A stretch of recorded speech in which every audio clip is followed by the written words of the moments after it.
kapatid, walang ibang pinaplano o purpose ng Diyos, kundi ayusin at pagandahin ang mga buhay natin Yes. sa harapan ng Diyos. Amen. Ayaw niya ng kaguluhan, ayaw niya confusion, ayaw niya mga kapatid, gugulo tayo. Gusto ng Lord na establish yung faith natin sa Kanya. At kapag na-establish ito, magiging maayos ito. At maging maayos na, ibubuhos niya maging ang kanyang espiritu. Pagka napupuspos ka ng espiritu ng Diyos, Yes. pagka napupuspos ka ng Lord, hallelujah, ang blessing mo mga kapatid ko, tatanggapin mo rin mula sa Panginoon Diyos. Amen. Amen. Hallelujah. Hindi po tayo social gospel. At hindi tayo mga social. Amen. Gusto ng Lord, mga kapatid, wholeheartedly devotion. Yes. Yan yung gusto ng Lord. Amen. Amen? Amen. Yung totoo. Kaya nga, mga kapatid, ang daming church, may kita mo, dami, bakit magulo? Ha? Amen? Bakit magulo? Maraming church magulo, mga kapatid. Hallelujah. Dahil kulang sa pagkaunawa sa salita. Yes. Ginagawang lisensya, mga kapatid. Diba? Ginagawang lisensya, mga kapatid ko, biyaya ng Panginoon. Nasa biyaya naman tayo eh. Sige, okay lang. Yes. Okay Yes. lang, kapatid. Sige, magtatlong asawa ka, okay lang. Ginagawang lisensya. Basta kaya mo lang buhay na. Gawin mo 5, gawin mo 6, o gawin mo 7. Sige, basta kaya mo lang. Merong ganon. Yes. May samahan ganon. Ginagawang lisensya, mga kapatid ko, ang immorality dahil nasa biyaya naman doon ng Diyos. By the way, God is love. Yes, of course, God is love. Pero ang salita ng Diyos sumasala sa biyaya ng Panginoon na anumang gawin mong mali sa harapan niya, pananagutan mo. Yes. Amen. Kaya nga, gusto ng Lord, maayos talaga. Aayusin niya lahat. Yes. Amen. Pati mga relasyon. Amen. Amen. Amen. Ha? Meron pa ba nagkakagalit-galit dito? Mag-uusap tayo.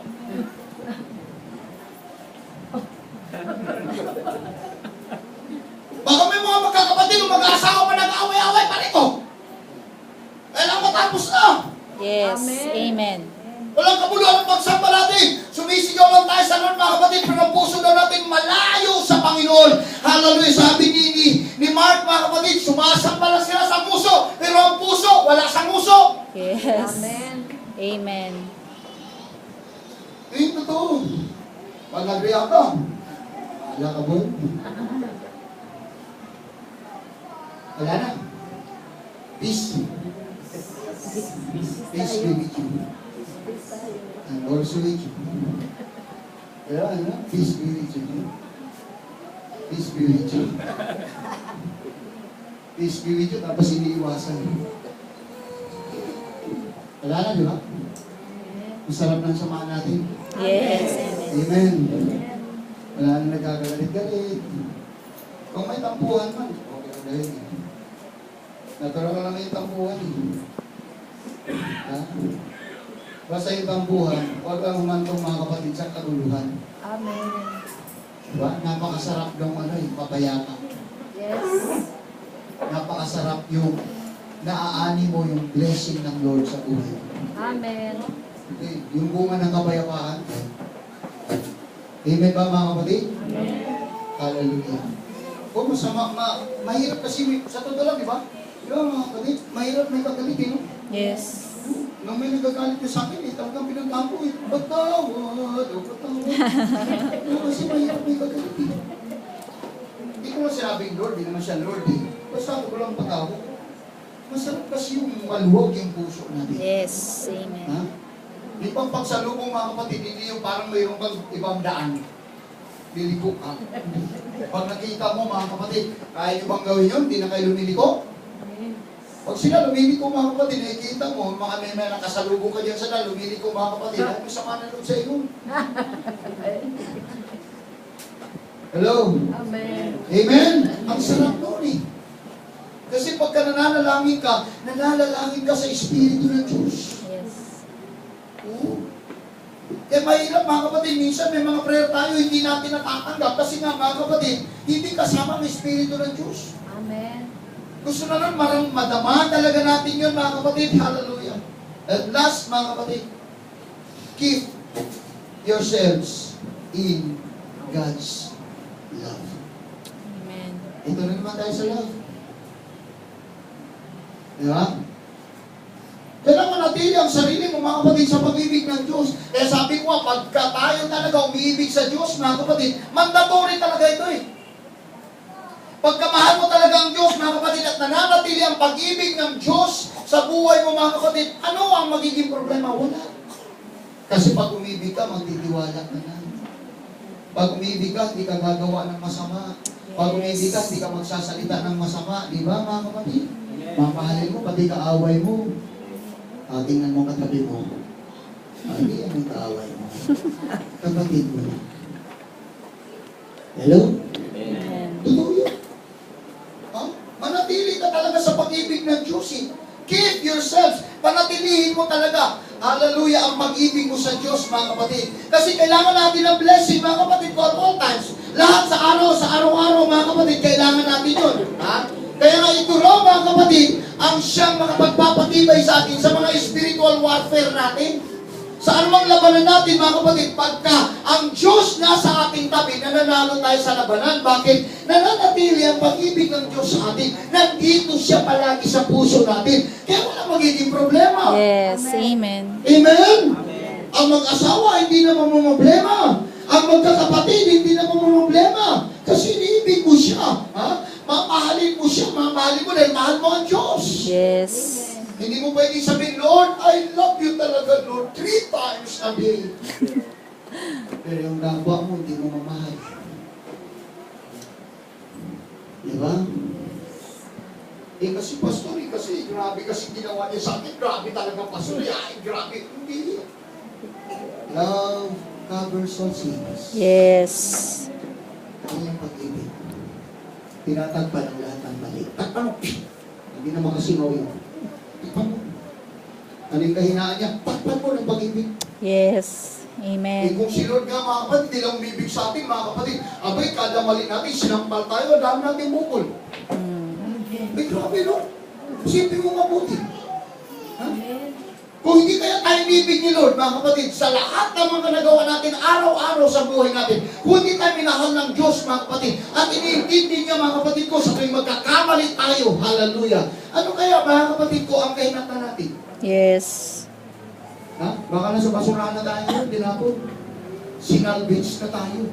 Pero napakabuti ng Diyos. Amen. Masabi natin, napakadakila ng Diyos. Amen. Dahil una siya umibig sa atin. Una siyang nagmahal sa Yes. atin. Dahil sa una siya nagmahal sa atin, hallelujah, ganun din daw tayo. Mamahalin din natin ang kapwa natin. Amen. Praise God. Ito to. Hallelujah. Remahal siya, amen? Amen. Lahat, kahit na nasaktan ka pa, mga kapatid, mamahalin mo talaga yun. Yes. Wala kang magkakaroon, kundi mahalin eh. Yun nga yung masarap eh, mahalin mo raw yung kaaway. Natuto na ba kayo magmahal ng kaaway? Ha? Amen. Sabi nila, pagka binato ka ng bato, batuhin mo ng tinapay. Oo.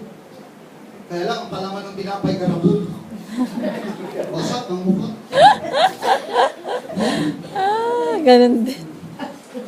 Matindi, ganun eh. Amen? Amen. Kung minsan, mga Kristiyano pa yung matatapang, ano? Ay! Tatahanin niyo ako! Born again ako. Yung ba yung mayayapang? Sa traffic lights, mga kapatid, sa totoo, yung mga leader ko, pinagalitan ko eh. Kayo, abusado kayo sa traffic lights, ha? Nalaman ko kasi, mga kapatid. Pero kung mga kapatid, pula, tumatawid. Pula! Ano ba yung pula? Di ba stop yun? O kailan ba tayo gagalaw? Pag green na. Yung pula, tumatakbo na sila. Nalaman ko may nagsumbong sa akin. Kayo yung mga leader. Kayo nagtuturo. Tapos kayo hindi sumusunod. Kung ako nga, kahit na gaano pakatagal yung pula dyan, manatili ko, mag-stack up, maninintay ko hanggang mag-green. Oh. Kung mabundol ka, sisihin mo naman yung nakabundol sa'yo. Yes. Ikaw yung sisihin. Yes. Amen. Amen? Yung totoo eh. Kaya pagka pula, stop ka. Yes. Look and listen. Tingnan mo. O pula pa, huwag kang tumakbo. Mamaya mayroon pang mabilis din mga kapatid na pareho sa iyo ang utak. O di nagsantukan kayo sa gitna. Di ba marami nangyayari gano'n? Yes. Oh, amen? Yung pagsunod ang problema eh. Yung iba nagmamadali, mga kapatid. Bakit kayo nagmamadali? Yes. Yung mga nagmumotor, mga kapatid, sa totoo lang, nagmamadali palagi, mga kapatid, wala namang hinahabol. Yes. sabi ko, itong mga tao ito nagmamadali. Kaya kahit ko na iikot pa. Diyan ko sa may, yung SM, tapos patungong sa Martin. Diyan malimit. Yung mga motor, gumaganon talaga. Talagang umiikot pa. Para malusutan lang yung red light, mga kapatid. Pag na-tempohan kayo, sigurado Yes. yun yung utak. Yung utak din nun, gusto rin tumawin, pagsalbukan kayo. Yes. Amen. Amen. Pagsunod ang kulang. Yes. Ang pagsunod, ang kulang. Everybody say amen. Amen. Kaya tayo dapat sumusunod talaga, maging sa traffic, sa ano pa mga bagay. Dapat maging masunurin, mga kapatid. Hindi yung merong gano'n, mga kapatid, di ba? Kasabay ni Ivan sa atin. Hinuli sila dyan, mga kapatid, sa may, kaya sabi ko, madala ka na rin. Counterflowing! Nag-counterflow ngayon dyan sa bayan. Pagdating sa dulo, dami pala mga pulis, hinuli. Pati yung kasunod niya, hinuli. Lahat ng sumusunod, huli. Nagsunuran sila lahat. Ang namuno, yung isa, 3 colors. Sabi ng 3 colors, alam niya kung sino 3 colors? Iglesia. Huli na. Lisensya. Hindi, iglesia ako. Bibig mo, iglesia ako. Hindi, walang iglesia sa akin. Iglesia. Nahuli ka, violation yun. Kaya iglesia nga ako. Kung ayaw mo, iniwan yung motor, tingnan mo kaya bago. Iniwan yung motor talaga. Oo, iniwan. Malis ako, sige, sa'yo na yung motor. Grabe. Ganun ba yun? Ganun ba ang Kristiyano? Yes. Amen. Diba? Amen? O, diba? Hindi lang talaga, mga kapatid. Para lang talaga sa security reason, mga kapatid. Ayaw ko, baka binalikan mga kapatid ko. Kasi ang taga-ayos sa kanila, pastor. Yung pastor nila, merong yung sukli. Yung taga-ayos nila. Iba kasi nangangaral sa kanila, hindi pastor eh. Yung pastor yun yung bantay, mga kapatid. May mga yun. Yun. Inayos. Grabe. Pero mo sasabihin mo, "Hoy, pastor ako." Dati Rod, ha? Ako, elder ako, ha? Sa Bisaya pa, kulatahon ta ka. Kung sa Bisaya pa. Totoo yun. Dapat tayo unang sumusunod. Amen. Amen? Pag sumusunod ka kasi sa salita ng Diyos, mga kapatid, hallelujah, sumusunod ka rin sa lahat, mga kapatid. Kasi nandito tayo sa mundong ito eh. Amen. Ako walang sundin, yung mali talaga. Yun, mga kapatid. Pero yung mga ipinapakita sa atin, mga kapatid ko ng batas, totoo yun. Yes. Amen.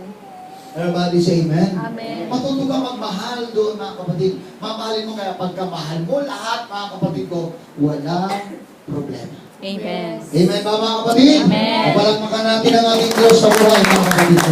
Walang magiging problema sa buhay natin. Eh, sabi ko nga, mga kapatid, ano ba ang ating naranasang problema? Wala. Wala. Ha?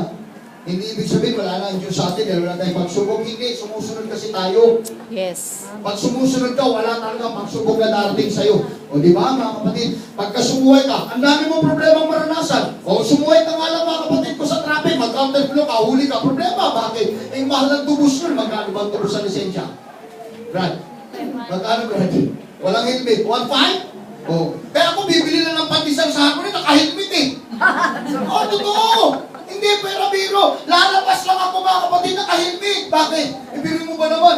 Lisensya mo. Makita yung lisensya ko rito, pastor. May lisensya, nagkabaliktaran yan eh. Nandyan sa wallet ko. Pastor ka pa naman. Tapos hindi ka nag-helmet. Oh. Tama, mali? Tama. Kayo, huwag kayo magmamayabang, nagmumotor kayo, hindi kayo mag-helmet, mga kapatid ko lalabas. Kaya nung pumunta nga ako sa SMA, uy, wala man nang huli din kasi yung helmet ko, iwan ko, bigmo, bigat-bigat ito. Naniniguro ako, bakit? Nakakatakot eh. Yes. O, kaya doon sa Bulacan, kaya si Ivan, helmet, pati sa Apple, pinapahilmet ko yan. Lalabas lang, yatin lang, bakit? Ang hirap, mga kapatid, napapahiya tayo eh. Yes.